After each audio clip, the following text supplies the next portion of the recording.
পেতে হবে।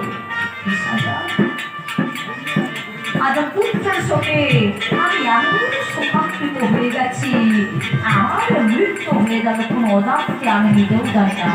হে রাজন, তবে শুনে রাখো তুমি, আজ আমার যারা পুত্র শোকে মৃত্যু হবে আমি তোমার অভিশাপ দিচ্ছি, তুমি একদিন তোমার পুত্র শোকে তুমি মৃত্যুবরণ করবে।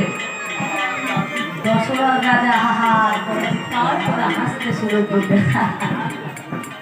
পুত্র শোক, আমার তো পুত্রই নেই, তো পুত্র শোক মরণ হবে কেমন করে?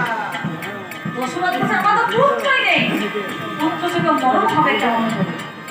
সেই সিন্ধু মুনি তখন পিতা অভিশাপ দিলেন, অন্ধ মুনি বলিলেন, ওহে রাজা দশরথ, আমি তোমায় বলে যাই,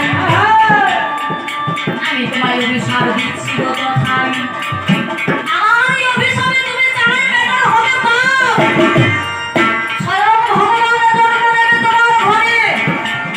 আমি তোমায় বলি ভালো, আজ পুত্র থেকে একদিনে তুমি প্রাণে মারা যাবে ভালো।